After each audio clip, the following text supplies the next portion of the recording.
8 मार्च को अमेरिका के बॉम्बर तैयारे B-52 रशिया के सरहदों के अंदर चले जाते हैं और आर्टिक ओशन का चक्कर लगाने के बाद वापस आ जाते हैं। इतलात ये है कि रशिया वहां पर तैनात था, रशिया का एक छोटा डिस्ट्रॉयर मौजूद था, लेकिन वो कुछ ना कर पाया। इसके अलावा अमेरिका के सदर बाइडेन ने रशिया के लिए काफी बड़े बड़े ऐलान किए हैं और जिसको लेकर रशिया ने भी एक पूरा प्लान बनाया है ताकि अमेरिका को आर्टिक ओशन के अंदर बिल्कुल कंटेन कर सके। नाजरीन ग्रामी, चाइना और रशिया आपस में मिले हुए हैं, जबकि नेटो के मुमालिक अमेरिका के साथ जुड़कर इन दोनों को नुकसान पहुंचाने की फिराक में बैठे हुए। नाजरीन, आपको ये भी बता दें कि प्यूटन ने एक और प्लान बनाया है। वो प्लान इंतहाई खतरनाक और अमेरिका के लिए दर्द सर बन सकता है। आज की इस वीडियो में डिटेल के साथ आपको बताएंगे कि रशिया ने कहां-कहां और किस किस जगह बड़ी बड़ी तैनातियां की हैं और अमेरिका ने ये जंग क्यों शुरू की, क्यों अपने बॉम्बर तैयारे आर्टिक ओशन यानी रशिया की सरहदों के अंदर लेकर जाता है। तमाम तर चीजें डिटेल के साथ मुकम्मल एनालिसिस के साथ आपके साथ डिस्कस करेंगे। छोटी सी गुजारिश है कि आप हमारा यूट्यूब चैनल हसनाट टीवी को सब्सक्राइब कर ले, घंटी के निशान को दबा दें ताकि लेटेस्ट न्यूज आप तक पर वक्त पहुंचती रहे। नाज़रीन, सबसे पहले मैं आपको ये बता दूं कि जर्मनी के अंदर अमेरिका का एक बेस है जिसको रैमस्टीन बेस कहते हैं। वहां पर अमेरिका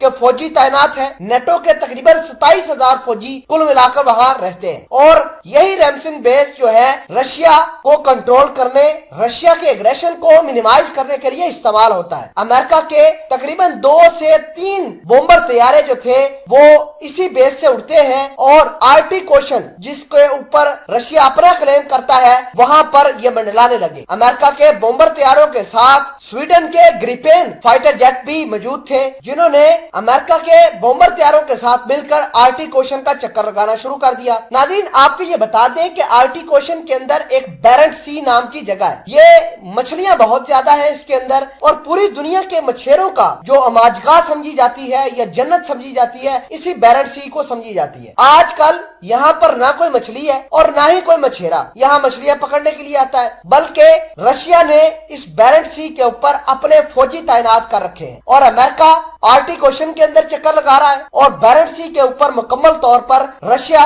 काबज होकर बैठा है। और आपको ये बता दें कि ये बैरेंट सी जो है ये नॉर्वे और रशिया के दरमियान वाक़या है और नॉर्वे जो है वो नेटो का मुल्क है। अमेरिका के फाइटर जेट जर्मनी की बेस से उड़ते हैं, नॉर्वे के अंदर उतर जाते हैं। मतलब ये कि नॉर्वे की सरजमीन को रशिया के खिलाफ इस्तेमाल करने की तैयारियां कर रहे हैं। फिलहाल के लिए आपको ये बता दें कि नॉर्वे रशिया के सामने टिक नहीं सकता। साइज के लिहाज से, मिलिट्री के लिहाज से और रिसोर्सेज के लिहाज से रशिया से बहुत छोटा मुल्क है और ना ही ये अकेला रशिया के सामने स्टैंड कर सकता है। ये तो थी अमेरिका की डेवलपमेंट। अब बात करते हैं रशिया ने इसको काउंटर करने के लिए क्या किया है। तो रशिया में एक जगह है क्रेमलाइन। ये रशिया की मिलिट्री मीटिंग्स के हवाले से या खुफिया मीटिंग्स जो भी होती है रशिया की, इसी क्रेमलाइन शहर के अंदर होती है। तो प्यूटन जो के 20 सालों से बड़ा जमान है हुकूमत के ऊपर, उन्होंने क्रेमलाइन के अंदर अपने फौजी ओहदेदारों को, नेवल कमांड को बुलाया और अपना एक बहरी बेड़ा जिसका नाम मार्शल उस्तिनो है उसको उतार दिया है। ये अमेरिका को काउंटर करने के लिए, अमेरिका के फाइटर जेटों को